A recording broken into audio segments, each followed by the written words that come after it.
आइए अपने सिरों को झुकाएं इससे पहले कि हम पतरस की पत्री के बारे में जो है वो अध्ययन करें। अपने सिरों को झुकाएंगे और प्रार्थना में जाएंगे। हमारे स्वर्गीय खुदावन, हम आपके निहायती शुक्रगुजार हैं, धन्यवाद करते हैं प्रभु कि जब हम कमजोर पड़ते हैं खुदावन, आप हमारी सामर्थ बन जाते हैं। जब हम निराश होते हैं खुदावन, आप हमारी खुशी बन जाते हैं। जब हम पीड़ित होते हैं तो आप हमारी चंगाई बन जाते हैं। आप ही हैं और आप ही हर जगह पर है प्रभु। हम आपके सामने अपने सिरों को झुकाते हैं, धन्यवाद करते हैं प्रभु कि आप हमारे परमेश्वर हैं। हम आपके लोग हैं। हमारे पापों से हमें माफ करें, अपने लहू से धोकर साफ करें, अपने खुदावन रूह से हमें भरें और पवित्र करते जाएं खुदावन। जिस तरह हम आपके कलाम को पढ़ते जाएं उसी तरह खुदावन आपका आत्मा हमें आकार देता रहे, आपके स्वरूप में बनाता जाए। आज के कलाम में खुदावन, कलाम पे भी आपकी आशीष और बरकत हो। हम ना बोले बल्कि खुदावन आपका रूह हमारे बीच में से होकर बोले। खुदावन हम ना सुने बल्कि खुदावन वो कान जो मसीह के लहू से ढके हों वो इनको सुन सके। प्रभु वो दिल जो यीशु के लहू से धुला हो वो इन वचनों को सुनकर तृप्त हो जाए और 100 गुना 60 गुना और 30 गुना फल लेकर आए। हमारे खुदावन, हम अपने आप को आपके हाथों में देते हैं। इन वचनों को भी कोई भी ऐसा शब्द ना हो जो अपना अनुवाद दे, बल्कि खुदावन जो आपकी आत्मा के जरिए से यहाँ कहा जाए खुदावन वो आपको भाने वाला हो सके। हमें क्षमा करें और बलवंत करें, यीशु के नाम से मांगते हैं, आमीन। आमीन। आमीन। तो आइए आज हम पढ़ेंगे पहला पत्रस उसका तीसरा अध्याय।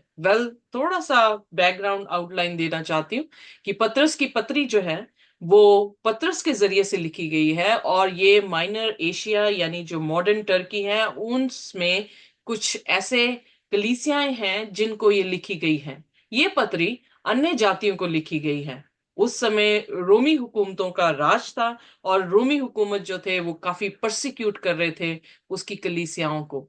और ये बात नहीं थी कि वो मसीह थे इसलिए उन्हें सताया जा रहा था, पर इसलिए क्योंकि रोमी हुकूमतों के जो एम्परर्स थे वो परमेश्वर के मानंद पूजे जाते थे और जो मसीह हैं वो कॉम्प्रोमाइज नहीं कर रहे थे और उस उन एम्परर्स को जो है वो दंडवत नहीं कर रहे थे, जिस कारण इन्हें सताया जाता था। सो पत्रस की पत्री में जब हमने देखा पहले अध्याय में तो हम देखते हैं कि वो एक नई पहचान हमें देता है। दूसरे अध्याय में हमने देखा कि वो पहचान थी उस पुकार की कि हमें क्यों बुलाया गया है, उसने एक मकसद दिया है। उसके बाद हम देख ही रहे थे कि आधे के बाद चैप्टर के बाद वो सबमिशन की बारे में बात कर रहा है। आइए आज जो है तीसरे अध्याय में है जो ये बताएगा कि हमें क्यों बुलाया गया है। सो दूसरा जो है यहाँ पर देखने को मिलता वो ये कि हमें अधीन होने को बुलाया गया है। आइए उसके पहले अध्याय से जो है हम पढ़ेंगे। मेरे साथ निकालिए पहला पत्रस उसका तीसरा अध्याय और उसका सॉरी पहला पत्रस या तीसरा अध्याय उसका पहला वचन।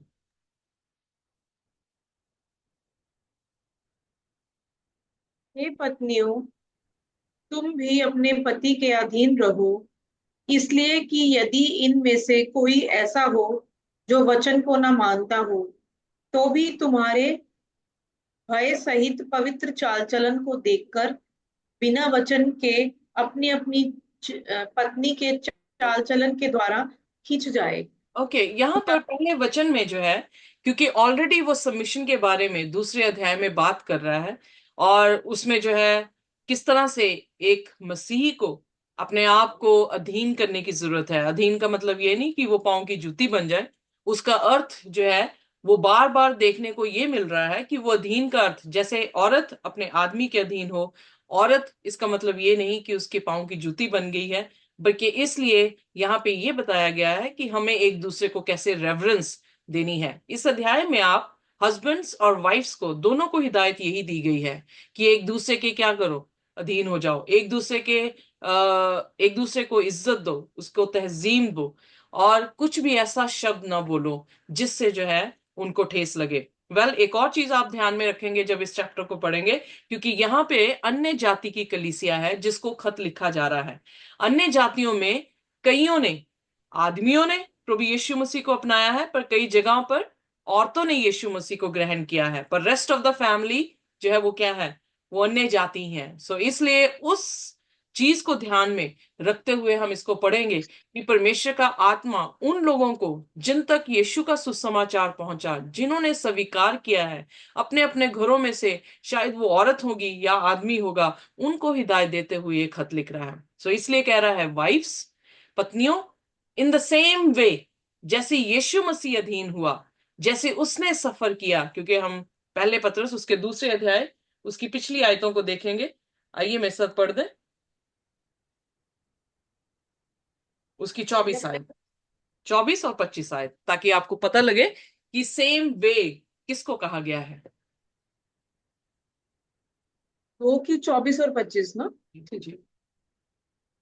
वह आप ही हमारे पापों को अपनी देह पर ले लिए हुए क्रूस पर चढ़ गया, जिससे हम पापों के लिए मरकर धार्मिकता की के लिए जीवन बिताएं। हम्म। उसी के मार खाने से तुम चंगे हुए, क्योंकि तुम पहले भटकी हुई भेड़ों के समान थे, पर अब अपने प्राणों के रखवाले और अध्यक्ष के पास लौट आए हो। तो यहां पर वो यीशु मसीह की उदाहरण दे रहा है कि यीशु मसीह ने हमारे लिए सहा है, उसके कोड़े खाने से हम चंगे हुए हैं। हमारे पास शेपर्ड नहीं था, पर अब जो है हमारे पास क्या है, शेपर्ड है। सो शेपर्ड जैसा है वैसे हमें बनना है। इसलिए वो कह रहा है, पत्नियों, यानी अंधविश्वासियों में से, जिन परिवारों में से औरतें कन्वर्ट हुई हैं, अगर वो पत्नी हैं, तो वो क्या कह रहा है, उसी के समान क्या करना है, except the authority of your husband. उसी तरह से जैसे यीशु मसीह अधीन रहा, हमने कल देखा कि वो मारा कूटा गया, पर वो अथॉरिटीज के सामने रेवरेंस के साथ ही जो है, यानी इज्जत के साथ वहां पे खड़ा था। उनको कोई या उनको कोई भी बुरे शब्द नहीं बोले थे। इनफैक्ट प्रेयर क्या की थी कि परमेश्वर इन्हें माफ कर, क्योंकि ये नहीं जानते कि ये क्या करते हैं। सो हम देखते हैं कि हम्बलनेस, वो माइंड जो यीशु मसीह के पास था, वही हमारे बीच में हो जाना चाहिए। कैसे होगा, जब तक हम एक्ट नहीं करेंगे, जब तक हम उसको ओबे नहीं करेंगे। सो इसलिए वो पत्नियों को, गैर जाति में से जो औरतें यीशु मसीह के पास आई हैं, उनसे कह रहा है कि जिस तरह से यीशु ने किया, वैसे ही तुम अपनी पतियों से, जो कि अंधविश्वासी हैं, उनके अधीन हो जाओ। क्यों? ताकि तुम्हारी चाल चलन से क्या हो, वो भी जीत लिए जाए। Am I right? Even if some of them do not obey the word, चाहे उनमें से, इसका अर्थ है कि चाहे आपके हस्बैंड जो है वो अन्य जाति या गैर मसीह हैं या अंधविश्वासी हैं, पर क्या हो, your conduct can one them, और आपके जो है वो क्या होंगे, चाल चलन जो है उनको क्या कर देगा, जीत सकता है। सो कभी आपने ऐसी गवाही सुनी है या आपकी जिंदगी में ऐसा हुआ है कि आपके अच्छे कामों से जो है दूसरा इंसान जो उसने आशीष पाई हो? मुझे याद है जब मैं नर्सिंग कर रही थी, वेल काफी है, पर मैं पिछला बहुत दूर की जर्नी बताने लगी हूँ, कि जब मैं नर्सिंग कर रही थी तब मेरे पास एक ऐसी नर्स थी। हमारी जो है वो स्केड्यूल होता था, रोटा बनता था, हम एक स्पेसिफिक वार्ड्स में जाते थे एक्सपीरियंस के लिए। तो वहां की एक नर्स बड़ी मशहूर थी, क्योंकि वो नर्स बहुत रूड थी, बहुत हार्श वर्ड जो है वो बोला करती थी। तो चर्चा हो चुकी थी सारे स्टूडेंट्स में कि उस वार्ड में जाकर उस नर्स से बचो। जब मैं वहां पर गई तो सभी ने मुझे इत्तला कर दिया था, बट मैं खुदा से प्रेम करने वाली औरत थी उस टाइम भी, उस टाइम पर भी। तो मैं विश्वास के साथ प्रार्थना करके वहां पे गई, और वो मेरे साथ रूड हो रही थी, पर जैसे मेरा स्वभाव था, मैं आराम से उससे बात कर रही थी। मैं उसको रिस्पेक्ट दे रही थी, मैंने उसको दीदी कह दिया और रिस्पेक्ट देने लगी, सिस्टर जी और स्टाफ जी करके बात करने लगी। तो एक दिन गया, 2 दिन गया, तीसरे दिन वो औरत मेरे साथ बिल्कुल डिफरेंट हो गई। जो काम वो स्टूडेंट से करवाती थी और स्टूडेंट्स रोते थे, उसने मुझसे नहीं करवाया। उसने बनिस्बत कि मैं करूं, उसने मुझे सिखाया भी और मेरे लिए वो काम भी किया। सो हम ये देख सकते हैं कि अगर इंसान रूड है, तभी तो रोमियो उसकी 12 अध्याय में क्या लिखा है कि बुराई को किसके साथ जीतना है, भलाई के साथ जीत लो। सो यही यहां पर वही प्रिंसिपल पतरस जो है वो सिखा रहा है उन बिलीवर्स को, जो गैर जातियों से आए हैं, उनके परिवार के जन जो है वो अभी भी विश्वास में नहीं है। अब दूसरा वचन, पहला तो भी पत्रस तुम 3, उसका दूसरा।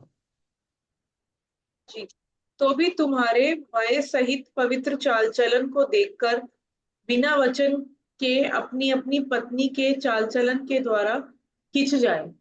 ओके, आगे पढ़ना।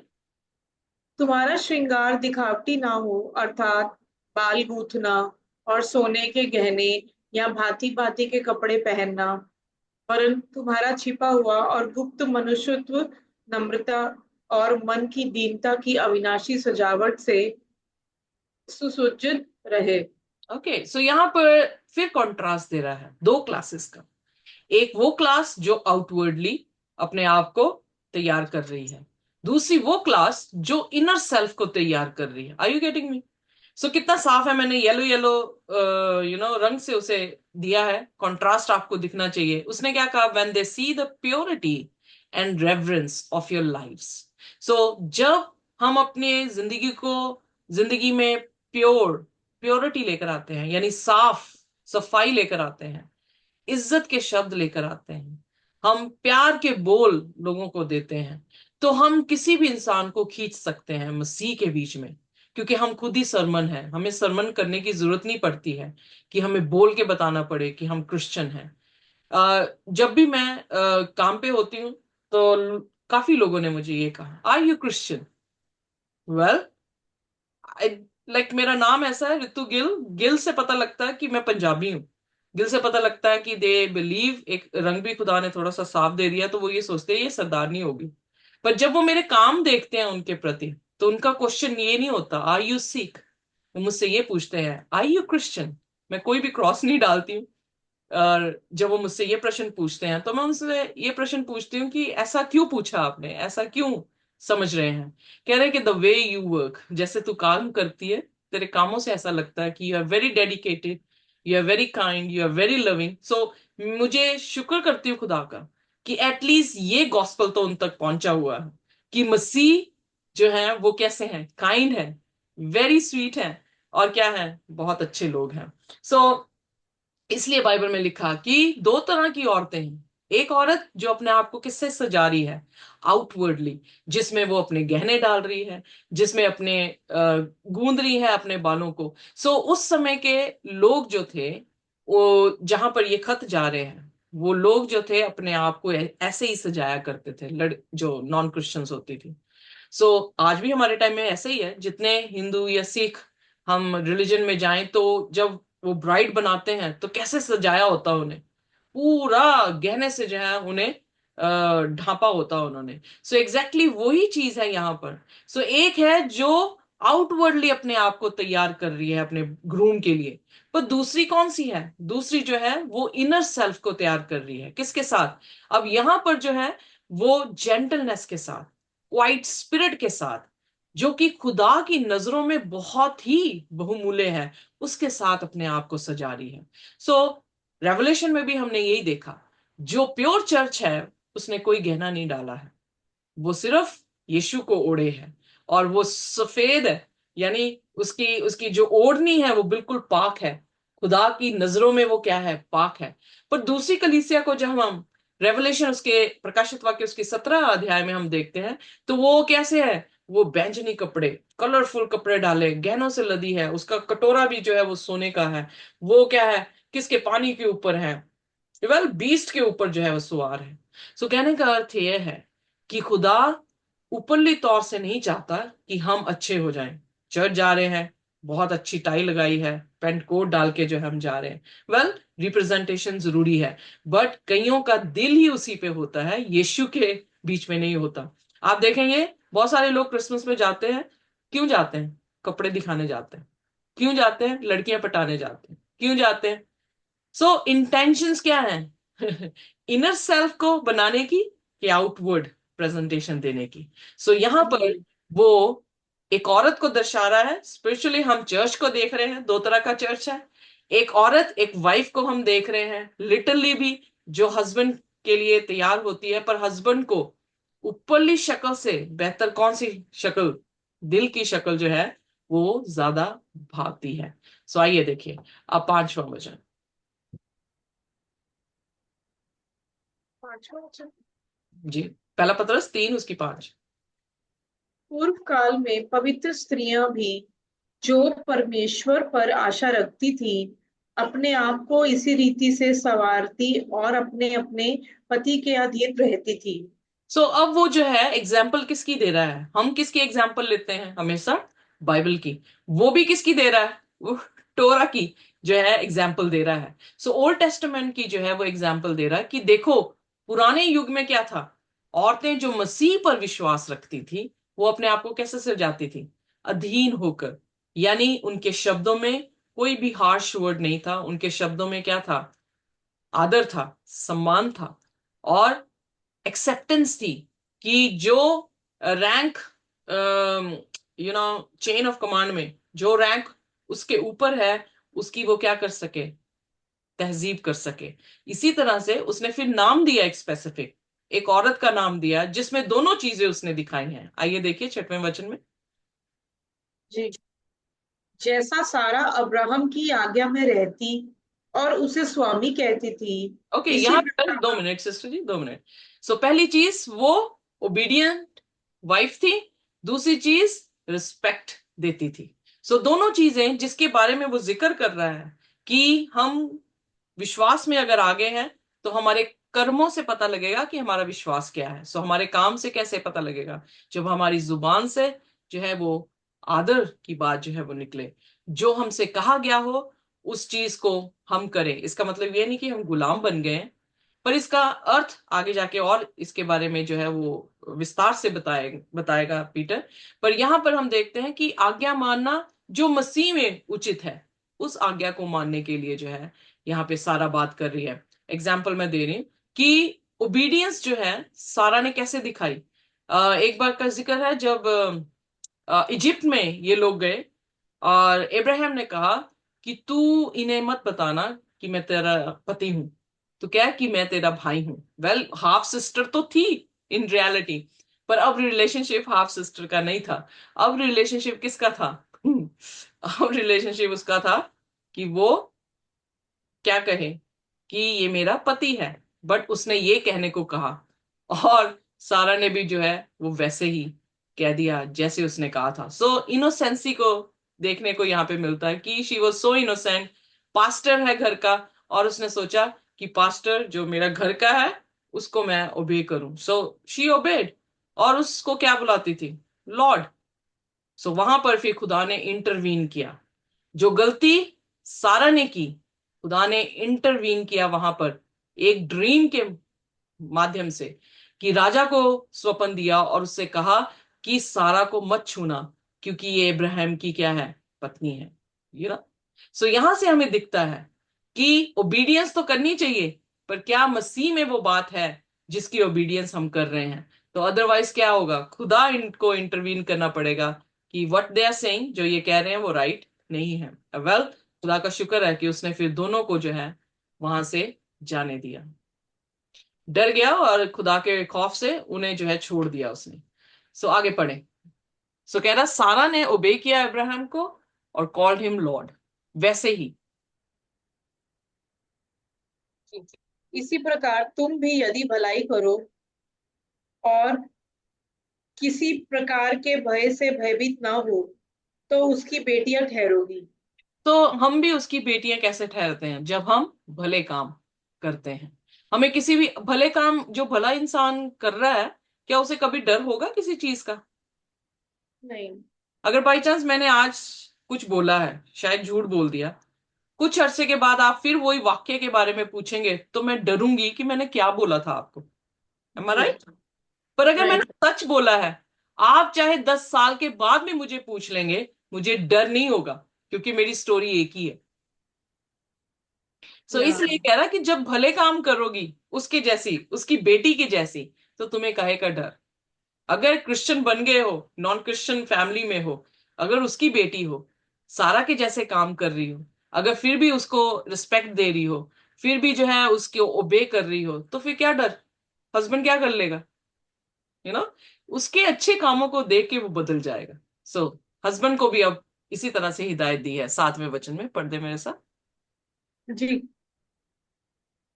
वैसे ही हे पतियों, तुम भी बुद्धिमानी से पत्नियों के साथ जीवन निर्वाह करो और स्त्री को निर्बल पात्र जानकर उसका आदर करो, ये समझकर कि हम दोनों जीवन के वरदान के वारिस हैं, जिससे तुम्हारी प्रार्थनाएं रुक न जाएं।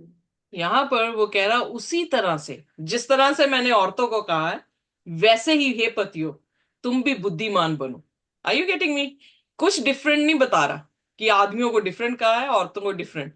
दोनों क्या है? कलीसिया है। दोनों को एक दूसरे के साथ कोलीग्स हैं, एक दूसरे के साथ क्या करना होगा? सेम ही रिस्पेक्ट, सेम ही ऑनर जो है वो देना होगा। तो फिर क्या कह रहा है कि उनके साथ तुम जी रहे हो तो क्या करो? उनका आदर करो। कैसे? कि वो वीकर वेसल है। वीकर वेसल मतलब सेंसिटिव है, जल्दी से दिल पे बात लगा देते हैं। सो ध्यान से जब तुम बोलो, ध्यान से जब तुम छुओ, सो ध्यान से जब तुम कुछ भी करो, सो आदर के साथ सब कुछ करो, ये जानते हुए कि तुम दोनों क्या हो? खुदा के वारिस हो। तो अगर बाई चांस प्रभु यीशु मसीह ने मत्ती की अंजील में कहा तू अपनी भेंट वेदी पर लेकर आया है और तेरा जो है वो संबंध तेरे भाई से अच्छा नहीं है, तो क्या कर? वो भेंट वहीं पे छोड़कर किसके पास चला जा? अपने भाई के पास जा, उससे सुलह सलामती कर और फिर आकर अपनी क्या करना? भेंट चढ़ाना। क्या अर्थ है? क्या हव्वा या हस्बैंड और वाइफ उसकी सहभागी नहीं है? एक ही तरह की मिरास में नहीं है? दोनों खुदा के वारिस नहीं है? सो जब मेरा ताल्लुक मेरे हस्बैंड के साथ अच्छा नहीं है और मैं यहां पर वेदी पर अपनी भेंट लेकर आई हूं, तो क्या मेरी दुआ कबूल हो जाएगी? नहीं। नहीं, क्योंकि मेरा पाप है ना। सो पाप एक ये ऐसी दीवार बन गई जिसने मुझे परमेश्वर से क्या कर दिया? अलग कर दिया। सो इसलिए परमेश्वर के वचन में लिखा है परमेश्वर धर्मी की दुआ को सुनता है। सो यहां पर वो यही कहने की कोशिश कर रहा है, प्रिंसिपल इज सेम, कि एक दूसरे के साथ प्यार से रहो और खुदा के पास जब तुम आओ तो खुदा तुम्हारी दुआ को कबूल कर सके। सो इसका मतलब अगर हमारे रिलेशनशिप एक दूसरे के साथ अच्छे नहीं है तो हमारी दुआएं रुक सकती, सुनी ना जा सके। ओके, 11वां वचन, ना 8वां, सॉरी। अतः सबके सब एक मन और कृपामय और भाईचारे की प्रतीति रखने वाले और करुणा में और नम्र बनो। सो यहां पर उसने फाइनली, फाइनली मतलब सारी कंक्लूजन उसने क्या दी? ये दी कि सभी कैसे हो जाएं? यूनिटी में एक हो जाएं, एक दूसरे पे तरस खाएं, एक दूसरे के साथ प्यार करें, एक दूसरे के लिए जो है वो टेंडर हार्ट जो है वो रखें, हम्बल माइंड रखें। हम्बल माइंड यानी जीसस का माइंड। सो परमेश्वर प्रेम है, यूनिटी प्रेम है, खुदा का प्यार वाला दिल खुदा को दिखाता है। हम्बल माइंड भी जो है यानी ह्यूमिलिटी यानी हलीमगी, वो भी यीशु मसीह को दिखाती है। तो इसलिए कहता फाइनली तुम क्या बन जाओ? यीशु के जैसे बन जाओ। और 9वां वचन। बुराई के बदले बुराई मत करो और न गाली के बदले गाली दो, पर इसके विपरीत आशीष ही दो, क्योंकि तुम आशीष के वारिस होने के लिए बुलाए गए हो। क्यों? आमेन। सो आप जो है किसके वारिस होने के लिए बुलाए गए हो? आशीष के वारिस आशीष होने को। के बुलाए गए हो। You have been called for blessing, so bless people. Okay, are you getting me? Yeshu Masih हमारी धरती पर आया, हमें क्या देके गया? हमने चाहे उसे गाली गलोच मारा कूटा क्रूस पे चढ़ा दिया, पर वो हमें क्या दे रहा था? आशीष दे रहा था।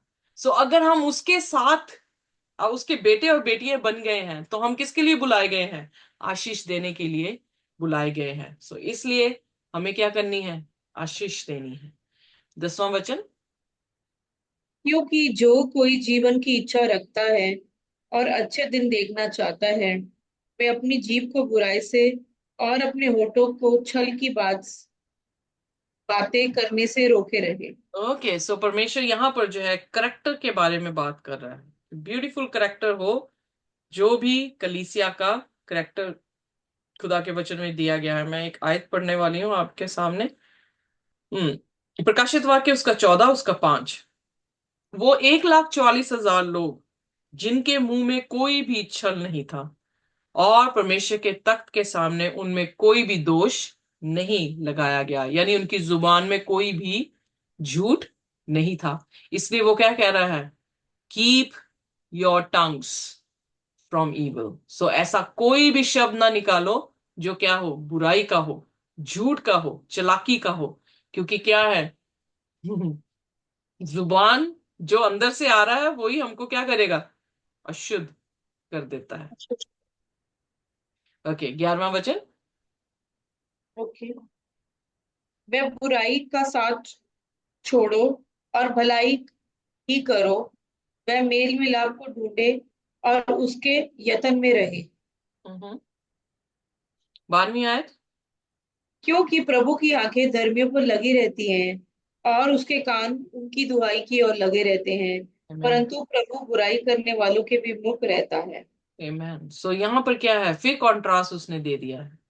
भलाई के ऊपर उसकी आंखें भी हैं और उसके कान भी लगे हैं, उनकी दुआओं पर लगे रहते हैं। पर जो दुष्टता करते हैं उसके विपरीत वो क्या कर रहा है, अपना मुंह फेर लेता है उनसे। वो उनसे कोई भी उसका कोई नाता नहीं। इसीलिए तो यीशु मसीह कह रहे हैं मत्ती की अंजील 7 में, कहता है हे प्रभु, हे प्रभु।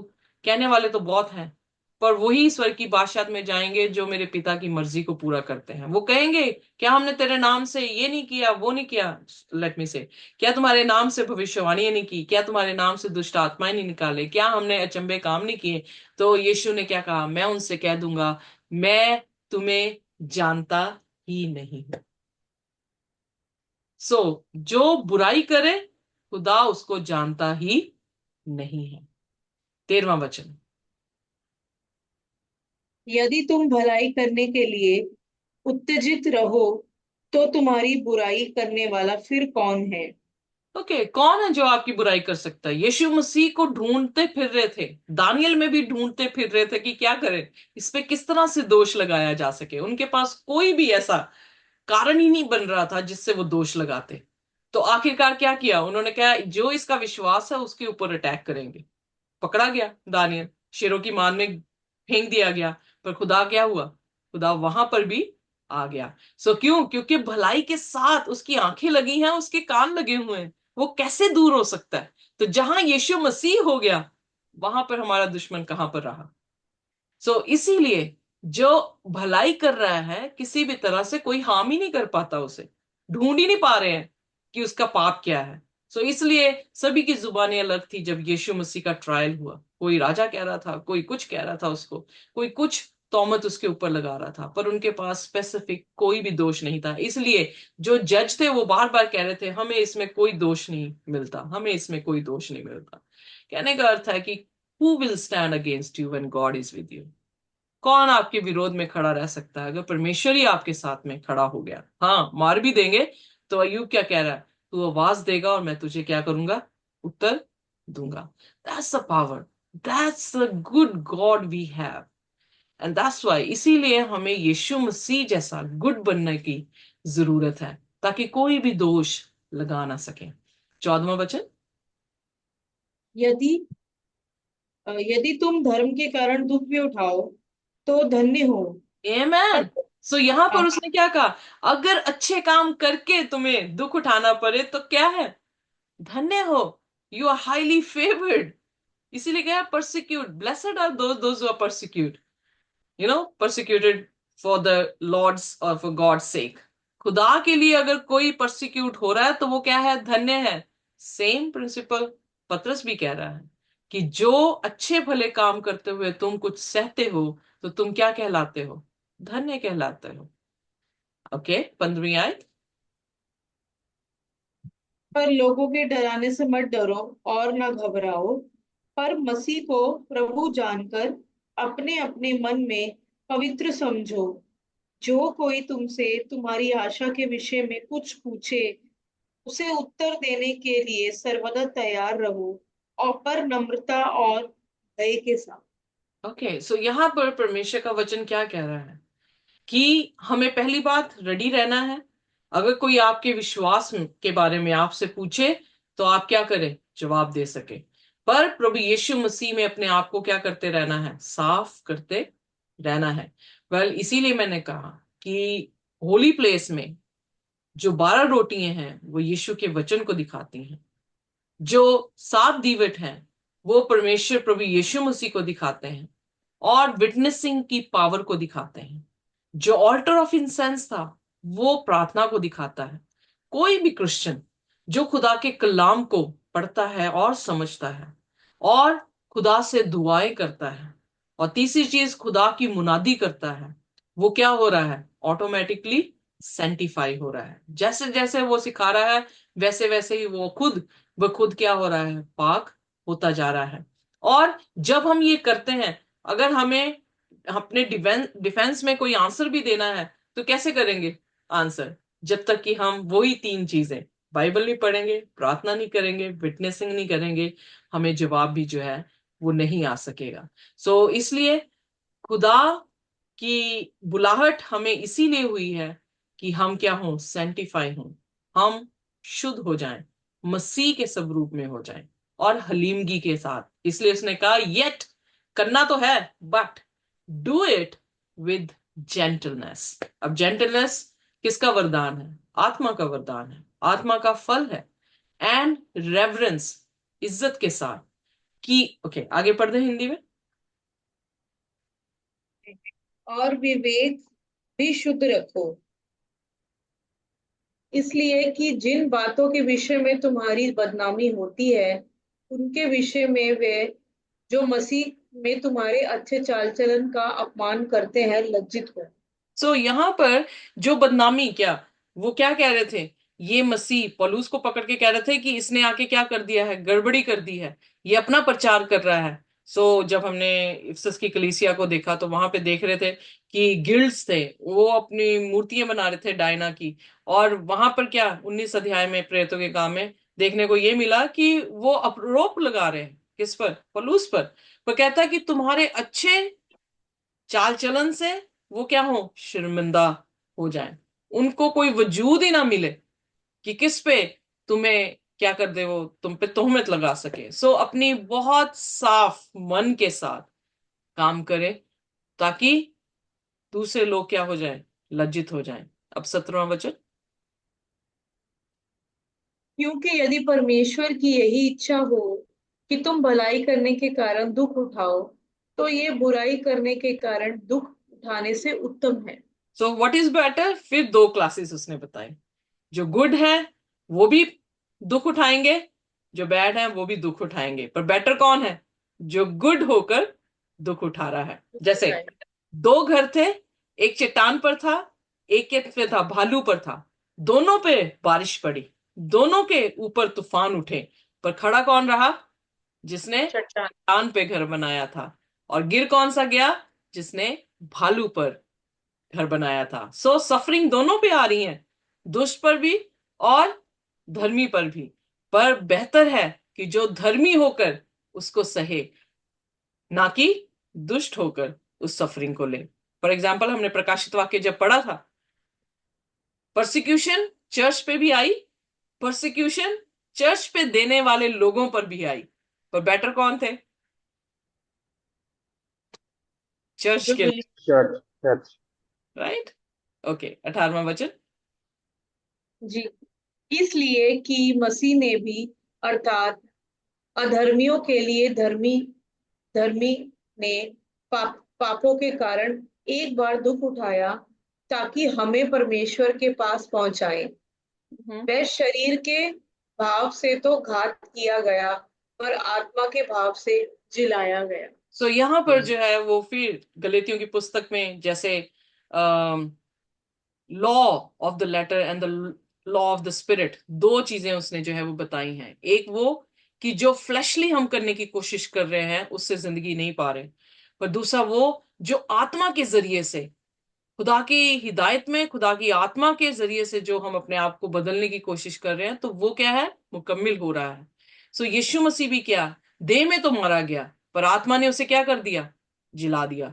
हम चाहे सफरिंग की जा रही है, हमें मार भी दिया जाएगा, तो दूसरी बात हमें ये याद रहनी चाहिए कि यीशु मसीह आएगा और वो हमें क्या कर देगा? जिला देगा। हम जो है जी उठेंगे। इन विच जिसमें उसने क्या किया है, आइए देखिए 19वां वचन। उसी में उसने जाकर कैदी आत्माओं को भी प्रचार किया, ओके। जिन अब ये कैदी आत्माएं कौन सी हैं? आगे देखिए 20वां वचन, उसमें लिखा हु, यानी हु, जिसके बारे में वो बात कर रहा था 19वें वचन में, spirits in prison who in former times did not obey. So ये स्पिरिट इन प्रिजन क्या है? वही एग्जैक्टली जो यीशु मसीह ने कहा ये शाय की पुस्तक को खोलकर, कि मैं बंधुओं को छुड़ाने के लिए आया हूं। कौन सी बंधुआई में? पाप की बंधुआई को तोड़ने के लिए आया हूं, या उनको उनमें से छुड़ाने के लिए आया हूं। सो आइए देखिए 20वां वचन। जिन्होंने उस जिन्होंने उस बीते समय में आज्ञा ना मानी, जब परमेश्वर नूह के दिनों में धीरज धरकर ठहरा रहा, और वह जहाज बन रहा था जिसमें बैठकर थोड़े लोग अर्थात 8 प्राणी पानी के द्वारा बच गए। सो यहाँ पर हम उस कहानी में दोबारा, जो आज सुबह सीखी है, उसी कहानी में दोबारा पतरस लेकर आ रहा है कि पहले समय में क्या हुआ था। वो लोग जो बंधुआई में थे, जिन्होंने खुदा की आज्ञा को नहीं माना, खुदा काफी देर तक इंतजार उनकी करता रहा, पर फिर बाद में उसने क्या जजमेंट दी, आर्क बनाई, और बहुत ही थोड़े जो हैं वो क्या हुए, पानी में से बचा लिए गए। और आंकड़ा दिया है कि सिर्फ 8 जन। सो यहां पर हम देखते हैं कि प्रभु यीशु मसीह के बारे में वो बता रहा है। सो वो पानी में से बचाए गए हैं। सो जो कि, आइए 21वां वचन। उसी पानी का दृष्टांत भी अर्थात बपतिस्मा यीशु मसीह के जी उठने के द्वारा अब तुम्हें बचाता है। इससे शरीर के मैल को दूर करने का अर्थ नहीं, परंतु शुद्ध विवेक से परमेश्वर के वश में हो जाने का अर्थ है। और वो आर्क ऑफ कवेनेंट जो पानी में चली थी, वो क्या है? बपतिस्मा पानी को दिखा रहा है, और यीशु मसीह में दोबारा जी उठना जो है वो क्या दिखा रहा है? खुदा ने यीशु मसीह की नूह की आर्क को दिखा रहा है, कि वो आर्क जो बचाव का जरिया था, आज हमारे लिए कौन सा जरिया है? हम बपतिस्मा लेकर, यीशु मसीह में मरकर, और पापों में मरकर और यीशु मसीह में जी उठकर क्या दिखा रहे हैं? कि हमने अपने आप को आर्क में ले लिया है। Are you getting me? जी। क्लियर? जी। ओके, सो 22वां वचन। वह स्वर्ग पर जाकर परमेश्वर की दाहिने ओर बैठ गया, और स्वर्ग और अधिकारी और सामर्थी उसके अधीन किए गए हैं। ओके, आमीन। सो यहां पर परमेश्वर के दास ये कहने की कोशिश कर रहा है, अपनी कलीसिया को खत लिखते हुए, जो विश्वासी हैं, अन्य जाति घरों में बैठे हैं, अन्य जाति कम्युनिटी में बैठे हैं, वो उदाहरण दे रहा है यीशु मसीह की, और खुदा के कलाम से पकड़कर जो है वो लेकर आ रहा है कि कितना जरूरी है, हम बुलाए गए हैं कि हम अधीन हो जाएं अपनी अथॉरिटीज के सामने, अपने फैमिली के बीच में हमें अधीन होने की जरूरत है, खुदा को ओबे करने की जरूरत है। जैसे प्रभु यीशु मसीह जो मुर्दों में से जब जी उठा तो स्वर्ग में उठा लिया गया, तो उसके सामने क्या हुआ? सारे एंजल्स, अथॉरिटीज और पावर जो है उसके अधीन हो गई हैं। इसलिए हमें भी क्या है? परमेश्वर के अधीन ही रहना है। अगर हमें अच्छा जीवन चाहिए, अगर हमने अच्छे दिन देखने हैं, तो हम क्या करें? हम अच्छे काम करें जो कि मसीह के बीच में होकर हो सकते हैं, मसीह के बगैर नहीं हो सकते हैं। जब तक हम मसीह में नहीं, हम अच्छे नहीं। पर जो वायरस का एंटीडोट है, वायरस ऑफ सिन का एंटीडोट जो है, वो यीशु मसीह है। इसलिए सबसे पहले हमें क्या करना है? यीशु को कबूल करना है, और यीशु हमारे जीवन को क्या कर देगा? तब्दील कर देंगे। आमीन। Amen. आमीन। आमीन। ये अपने सिरों को झुकाएंगे और प्रार्थना करेंगे। कोई भी जन जो है वो हमारे लिए प्रार्थना कर सकता है। जाविस। जी आइए प्रार्थना। खुदावंदा आपका धन्यवाद हो। परमेश्वर तू महान है, तू सर्वशक्तिमान है, तू करुणावान परमेश्वर है। खुदावंद बाप तू मोहब्बत करने वाला परमेश्वर, तेरा धन्यवाद करते खुदा। जब हमने पहले पत्रस खुदाबंद बाप 1 2 3 जब देख लिया खुदा, तुम्हें बताता है कि किस तरह तूने हमें जुड़ाया है खुदाबंद बाप। और फिर तू बताता है डेली वॉक के बारे में, जब आज हमने देखा ये भी डेली वॉक और तेरी टेस्टिमनी के बारे में, तेरी गवाही देता है खुदा बच्चे। हम तो खुदा तेरे शुक्रगुजार है और हम तेरी महिमा करते, तेरे नाम को जलाल देते खुदाबंद बाप। ऐसा ज्ञान खुदाबंद बाप कहीं सोने और चांदी से बहुमूल्य खुदाबंद बाप। ये ज्ञान खुदाबंद बाप सोने चांदी तो खुदाबंद बाप वचन कहता है खुदा याकूब 5 में कि तुम्हारे धन पर तो काई लग चुकी है और वही काई तुम्हारी गवाही देगी। परंतु परमेश्वर ये जो धन है आत्मिक धन, इस पे काई नहीं लगेगी खुदा। खुदाबंद बाप ये धन है जो आत्मिक रीति का धन है खुदा, और अनंत काल का धन है खुदा, जो कभी सड़ेगा नहीं खुदा। खुदा इस धन से जो तो हमें भरते चले जा रहा है खुदा, ये धन होने दे हमारे, जिस तरह तेरा वचन कहता है खुदाबंद बाप। तो खुदाबंद बाप स्वर्ग के झरकों को खोल कर हम पे आशीष देगा खुदा। ये आशीष हम देख रहे हैं खुदा, सच्ची हम तेरा धन्यवाद। खुदाबंद बाप बेस्ट का सिस्टर को और जब आप प्रकाशन से भरते होने दे खुदा। आप जो बातें कर रहे हैं खुदा वही हम तक के पहुंचती है, विश्वास करते हैं और आपके नाम के मकने के लिए आप में बढ़ा रहे हैं। आपका धन्यवाद खुदा। ब्लेस कर खुदा, जितनी रूह आई है सबको अभिषेक आशीष कर तेरे राज्य के लिए बड़ा खुदा। आने वाली फर्दर स्टडीज को तेरे आत्मा सौंपते, ब्लेस कर सब आज के दिन को सबको तेरे आत्मा सौंपते हुए हृदय को यीशु के नाम में मांगते हैं, इसमें Amen. Amen. आमीन। Thank you so much sister ji. Praise the Lord, Sister